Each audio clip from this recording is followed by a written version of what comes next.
എൻ്റെ മുടിയുടെ ഒരു വാക്ക് എനിക്ക് നല്ല കോമഡി ആയിട്ട് തോന്നി. അച്ഛൻ മരിച്ചുപോയി 1947. നരേന്ദ്രമോദിയുടെ ഡേറ്റ് ഓഫ് ബർത്ത് 1950. നീ എന്താണ് ഉദ്ദേശിക്കുന്നത് വത്സ? ആ കോമഡി അല്ലേ? 3 വർഷം അമ്മ പ്രഗ്നന്റ് ഉണ്ടാവില്ലല്ലോ. കറക്റ്റ് അല്ലേ? ഫസ്റ്റ് അവന്റെ സ്വന്തം അച്ഛന് കണ്ടുപിടിക്കട്ടെ.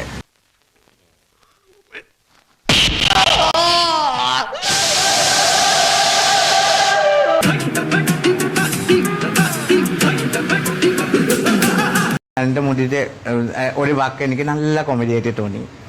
അച്ഛൻ മരിച്ചുപോയി 1947. നരേന്ദ്രമോദിയുടെ ഡേറ്റ് ഓഫ് ബർത്ത് 1950. ഫസ്റ്റ് അവന്റെ സ്വന്തം അച്ഛന് കണ്ടുപിടിക്കട്ടെ. ആ കോമഡി അല്ലേ? 3 വർഷം അമ്മ പ്രഗ്നന്റ് ഉണ്ടാവില്ലല്ലോ. ഒരൊലക്ക കിട്ടുമോ? ഒലക്കയോ? ഒലക്ക ഉണ്ടാവില്ല കേട്ടോ. ഒരല് മതിയോ? കറക്റ്റ് അല്ലേ? ഞാൻ പറഞ്ഞു, നിങ്ങൾ ശ്രദ്ധിക്കൂ. 3 വർഷം മുന്നേ അച്ഛൻ മരിച്ചു പോയിട്ട് 3 ദിവസം കഴിഞ്ഞിട്ട് എന്റെ ജനിച്ചു പറഞ്ഞില്ലേ. പിന്നെ അമ്മക്ക് കാല് വാശിന്റെ വെള്ളം കുടിക്കണം. ഈ നാട്ടൻ കാണിക്കാൻ എന്റെ ആവശ്യം. ആൾക്ക് വിവരമില്ല. നിന്റെ തള്ളയ്ക്കാൻ വിളിക്കാത്തതേ നിനക്ക് തന്തയില്ലാത്തോണ്ടാ. രാത്രി വന്നിട്ട് ഹായ് ഫ്രണ്ട്സു, ആരാ കിളവന്റെ ഫ്രണ്ട്? നിന്റെ അച്ഛനാണ് പുല്ലെത്തണ്ടി നാറി. പിന്നെ ഇവിടെ തമ്പാക്കു ഇങ്ങനെ അടിക്കുന്ന തമ്പാക്കു ഉണ്ടല്ലേ, ഇങ്ങനെ കയറുന്ന ആ തമ്പാക്കു അടിച്ചിട്ട് ഹായ് ഫ്രണ്ട്സ്.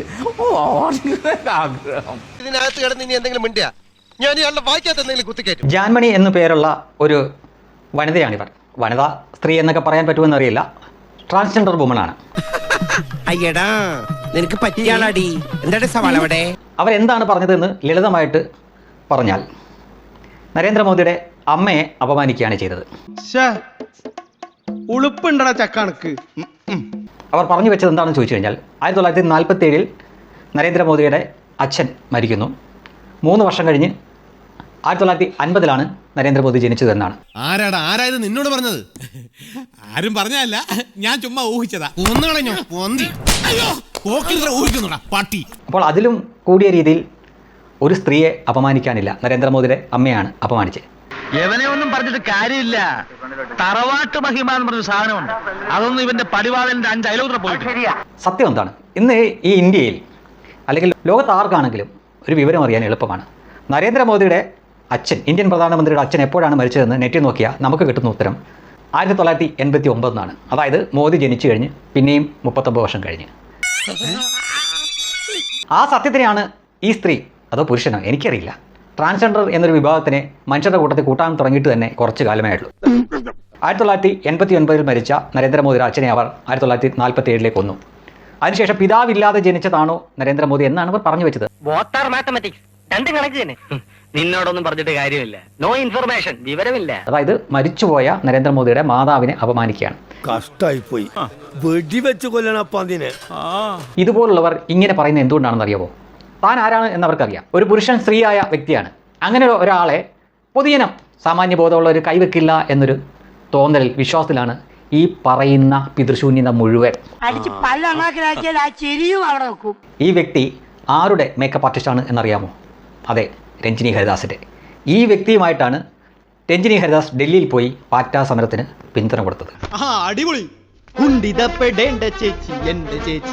രഞ്ജിനി ഹരിദാസ് എന്ന പാറ്റ സമരത്തിൻ്റെ സപ്പോർട്ടറായി, സീസണൽ സപ്പോർട്ടറായി മാറിയ ആ വ്യക്തിയുടെ മേക്കപ്പ് ആർട്ടിസ്റ്റാണ് ഈ പറഞ്ഞ ജാൻമണി എന്ന ട്രാൻസ് വുമൺ. തോന്നി അതങ്ങനെ വരൂ, അതങ്ങനെ സംഭവിക്കൂ. ഈ ലോകത്തിൻ്റെ ഒരു പോക്കേ. അപ്പോൾ ഇവരുടെ കൂടെയൊക്കെയാണ് സഹവാസം. അപ്പോൾ ഇവരുടെ കൂടെയൊക്കെ സഹവസിക്കുന്നവരിൽ നിന്ന് എന്ത് മാന്യതയാണ് നമ്മളൊക്കെ പ്രതീക്ഷിക്കേണ്ടത്? പറ്റിപ്പോയി, ഒരു തെറ്റ് പറ്റിപ്പോയി. 1989 മരിച്ച നരേന്ദ്രമോദിയുടെ പിതാവിനെ അദ്ദേഹം മരിച്ചത് 1947 എന്ന് പറയുക. അതിനുശേഷം 3 വർഷം കഴിഞ്ഞിട്ടാണ് നരേന്ദ്രമോദിയുടെ അമ്മ നരേന്ദ്രമോദിയെ പ്രസവിച്ചത് എന്ന് പറയുമ്പോൾ, ഞാൻ പറഞ്ഞല്ലോ, ഒരു അബദ്ധം. അബദ്ധങ്ങളുടെ ഒരു ഘോഷയാത്ര തന്നെയാണല്ലോ നിന്റെ ജീവിതം.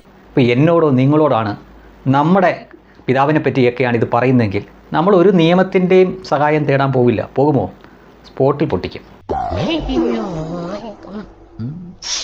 ആർക്കെങ്കിലും സംശയമുണ്ടോ? ഒരു സംശയവും വേണ്ട. പക്ഷേ എന്നിട്ടും ഇതിങ്ങനെ ഒരു മൈക്കിന് മുന്നിൽ പറയാൻ ഇവർ മുതിരുന്നത് അവരെ ആരും ഒന്നും ചെയ്യില്ല എന്ന ധാരണയിലാണ്. മോനെ ദിനേശ, അതിമോഹമാണ് അതിമോഹം. നിനക്കായുസുണ്ടാകും എന്ന മോഹം. പക്ഷേ അതേ വിഭാഗത്തിൽപ്പെട്ട ആളുകളും BJP സപ്പോർട്ടേഴ്സായിട്ടുള്ളവർ, മോദിയുടെ ആരാധകരായിട്ടുള്ളവർ ഉണ്ട്, മോദി ഇഷ്ടപ്പെടുന്നവരുണ്ട് എന്ന ഓർമ്മ ഇവർക്കുണ്ടായാൽ നന്നായിരിക്കും. അവർക്ക് കൈവെക്കാമല്ലോ. അവർ കൈവെക്കുകയും ചെയ്യും. ഇന്ത്യൻ ശിക്ഷാ നിയമത്തിന് ഇത്തരക്കാരെയൊക്കെ ശിക്ഷിക്കാനുള്ള വകുപ്പുണ്ടോ എന്ന് എനിക്കറിയില്ല. വകുപ്പുണ്ടായിട്ടും കാര്യമില്ല. ഏത് വിധേനയും നരേന്ദ്രമോദി എന്ന ഇന്ത്യൻ പ്രധാനമന്ത്രിയെ അപമാനിക്കുക എന്ന ലക്ഷ്യത്തോടെ തന്നെയായിരിക്കും ഇവരൊക്കെ നടക്കുക. എന്ത് ചെയ്യാനാടാ, ഞാൻ ഇങ്ങനൊരു ദുരന്തനായി പോയി. ഈ രാജ്യത്ത് ഫാസിസ്റ്റുകളാണ് ഭരിക്കുന്നത്, അവർ വലിയ ഭീകരവാദികളാണ് എന്ന് പറയുകയും ചെയ്യുമ്പോൾ, എന്നാൽ അവർക്കെതിരെ യാതൊരു ഭയവുമില്ലാതെ ഇത്തരം അവാസ്തവമായിട്ടുള്ള കാര്യങ്ങൾ പടച്ചുവിടുന്നതും കൂടെ കാണുമ്പോൾ യഥാർത്ഥത്തിൽ ആരാണ് ഫാസിസം നടത്തുന്നത് എന്ന് സാമാന്യ ജനങ്ങൾ ചിന്തിക്കണം. എന്റെ ഉദ്ദേശങ്ങളൊന്നും പഴയതുപോലെ ഫലിക്കുന്നില്ലല്ലോ. അങ്ങനെ പേടിച്ചു പോകുന്നവനൊന്നും അല്ല ഞാൻ. As it touch me, all over India, transgender will come. Mat samjho, mat karo. ഭീഷണിയുടെ സ്വരം അതെന്നോട് വേണ്ട. എനിക്ക് അവിടെ തരത്തില്ല, ഞാൻ 3 എണ്ണം തരും, അത്രേ ഉള്ളൂ. പോലീസ് ആയിക്കോട്ടെ. വെറുതെ ചിരിപ്പിക്കരുത്. ഫസ്റ്റ് നിങ്ങൾ മറക്കണ്ട, ട്രാൻസ്ജെൻഡർ ആണ് നമ്മള്. നോർത്ത് ഇന്ത്യയിൽ അത് നല്ല പേടിയുണ്ടോ? എന്നെ ആരും തൊടത്തില്ല. ഇവൻ നന്നായി പേടിച്ചിട്ടുണ്ട് ഭായി. അവരെന്ത് ധൈര്യത്തിലാണ് ഇത്ര വലിയ പിതൃശൂന്യത വിളിച്ചു പറഞ്ഞത് എന്നൊന്ന് ആലോചിച്ച് നോക്കുക. ഇതായിരുന്നു അവരുടെ ധൈര്യം. അവരൊരു ട്രാൻസ്ജെൻഡറാണ്, അവരുടെ ദേഹത്ത് തൊട്ടാൽ ഇന്ത്യയിലുള്ള മുഴുവൻ ട്രാൻസ്ജെൻഡേഴ്സും ഇളകി വരും, അവർക്ക് വേണ്ടിയിട്ട് വരും, പോലീസിനെ പോലും അവർക്ക് പേടിയില്ല എന്ന തരത്തിലാണ് പറയുന്നത്. എത്ര മനോഹരമായ നടക്കാത്ത സ്വപ്നം. പക്ഷേ ഇതൊക്കെ ചിലവാകുമെന്ന് തോന്നില്ല. സംഖ്യകളാകെ കലിപ്പടിച്ച് നിൽക്കുകയാണ്. ഇത് കേസിൽ തീരുമെന്ന് എനിക്ക് തോന്നുന്നില്ല. സോഷ്യൽ മീഡിയയിലെ ഇതിനെതിരെയുള്ള വിമർശനങ്ങളും ആ സംഖ്യകളുടെയൊക്കെ രോഷം കണ്ടിട്ട് ഇത് മിക്കവാറും ഇത് കേസിൽ തീരാനുള്ള സാധ്യത കാണുന്നില്ല. എനിക്ക് എന്തിന്റെ കേടായിരുന്നു?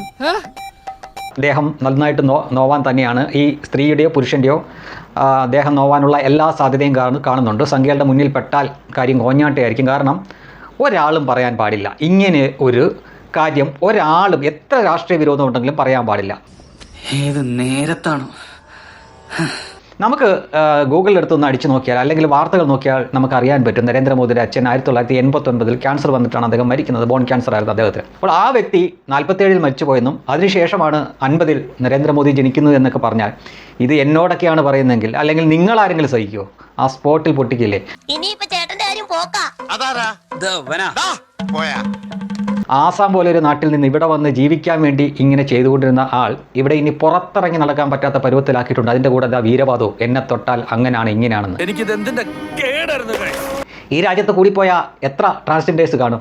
അതിന് എത്രയോ ഇരട്ടി ഇവിടെ നരേന്ദ്രമോദിനെ ഇഷ്ടപ്പെടുന്നവർ, അദ്ദേഹത്തിനോട് വേണ്ടിയിട്ട് ഒരു പക്ഷേ ചാവാനും കൊല്ലാനും തയ്യാറായിട്ട് നിൽക്കുന്ന ലക്ഷക്കണക്കിന് കോടിക്കണക്കിന് ആളുകൾ ഈ രാജ്യത്തുണ്ട്. അവിടെയാണ് ഇയാൾ ഈ ആണോ പെണ്ണോ എനിക്കറിയില്ല ഇവർ ഇത് പറഞ്ഞു വെച്ചത്. ചില സമയത്തെ തന്നെ പെരുമാറ്റം കാണാൻ തന്തയ്ക്ക് പറക്കാത്തതാണെന്ന് തന്നെ തോന്നും. അത് തോന്നലല്ല, ശരി തന്നെയാണ്. ഇവർ ഒന്നാമതെ ആസാംകാരിയാണ്. ആസാമിൽ ഹിമന്ത വിശ്വ ശർമ്മയാണ് ഭരിക്കുന്നത്. അവിടെ വരെ കേസായിട്ടുണ്ട്. ഒരുപക്ഷെ ഇവർക്ക് അവിടെ വീടും ബന്ധുക്കളും ഒക്കെ ഉണ്ട്. വലിയ വിഷയമാവാൻ കൂടുതലൊന്നും വേണ്ട, തീർച്ചയായിട്ടും വലിയ പ്രശ്നമാണ്. ബാക്കി അവരുടെ വിധി കണ്ടറിയണം. അറിയാത്ത പിള്ള ചൊറിയപ്പോൾ അറിയും.